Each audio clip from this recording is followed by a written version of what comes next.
Hello guys! Welcome back sa YouTube channel ko. Today, ang pag-uusapan naman natin ang isa sa pinaka-common pero pinaka-misuse na topical creams dito sa Pilipinas, ang BL cream. So marami na akong naririnig na pampawala raw ng rashes, ginagamit daw sa fungus or fungi, pwede raw sa kahit anong kate. Pero ang tanong, ano ba talaga ang BL cream? Safe ba siyang gamitin? Kailangan ba talaga ng reseta? At bakit delikado kapag mali yung paggamit? Today, bibigyan ko kayo ng complete pharmacist guide. So guys, before tayo magpatuloy, make sure na tapusin nyo yung video na to kasi I am sure na marami kayong matututunan dito. Huwag nyo rin kalimutan na mag-subscribe at i-click ang notification bell icon para updated kayo sa mga susunod na video uploads ko. Ako nga pala si Jasper, isa akong licensed pharmacist. Quick disclaimer lang, this vlog is for educational purposes only. Hindi ito pamalit sa consultation ng doktor. Dahil ang BL cream ay may potent steroid, hindi ito dapat gamitin ng walang proper guidance. Ngayon, let's start na. So, ano nga ba yung BL cream? Ang BL cream ay isang combination medicated cream na karaniwang may ketoconazole, which is 1 to 2%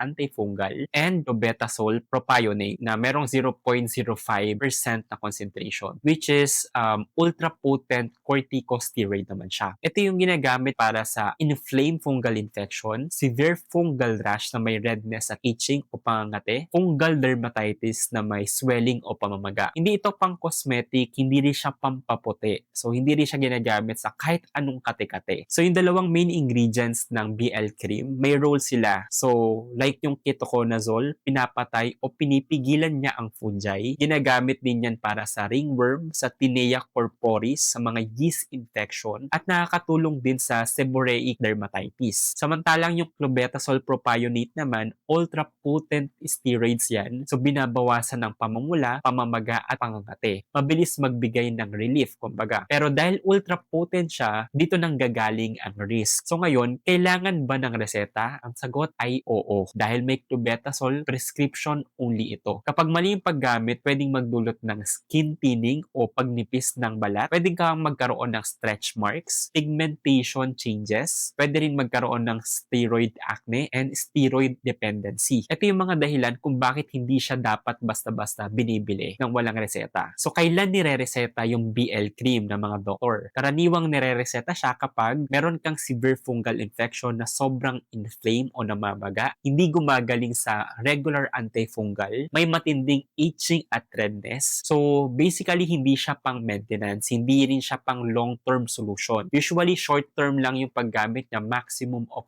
2 weeks. So, paanong gamitin ng tama? Step by step, hugasan at patuyuin ang affected area. Applyan lang ng thin layer gamit ng BL cream yung affected area. Once or twice daily lang or nakadepende based sa reseta. So, maximum of 2 weeks, iwasan sa muka at genital area unless prescribed. At syempre, gumamit ng sunscreen kung exposed sa araw. Yung balat na pinaglagyan mo ng BL cream. Again, reminder lang, thin layer lang yung ilalagay nyo ng BL cream. Hindi ibig sabihin na mas marami kang nilagay, mas effective na. Sino naman yung mga hindi dapat gumamit nito? Yung mga buntis, yung mga breastfeeding mom, yung mga bata, bawal din sila nito. May untreated bacterial infection, may sensitive facial skin, yung mga long-term steroid users. Kung may maintenance ka sa blood pressure o diabetes, mas mabuting magkonsulta muna sa doktor. So, ano yung common side effects even sa tamang paggamit nito? Posible na magkaroon ng mild burning sensation. So, pwede rin magkaroon ng redness and tingling sensation. Parang may init sa pakiramdam or doon sa may affected area. Kapag prolong naman yung paggamit nyo or matagal mong ginagamit, so pwedeng magdulot siya ng pagnipis ng balat. So, ayun nga, pwedeng magkaroon ng stretch marks, ng hyperpigmentation o hypopigmentation. Ibig sabihin, nagbabago yung kulay ng balat mo. Hindi na pumapantay sa normal na kulay ng balat mo. So, steroid acne at fungal resistance. So, for the long-term risk naman, ito ang mas delikado kapag inabuso. So, pwede kang magkaroon ng systemic steroid absorption, hormonal imbalance, adrenal suppression, blood pressure changes. So, pwede ka rin magkaroon ng skin barrier damage at steroid addiction. So, ayun yung tinatawag na tachyphylaxis, no? Ito yung mga scenario na pwedeng mangyari pag tinigil mo yung cream. So, pwedeng mas lumala yung rash mo. So, may iwasan ba natin yung risk ngayon? Oo, may iwasan natin as long as short term lang yung paggamit mo, manipis lang yung application. So, wag mong gamitin sa malaking body area. Wag pagsabayin sa ibang steroid na ginagamit sa sa balat, wag din i-share sa iba.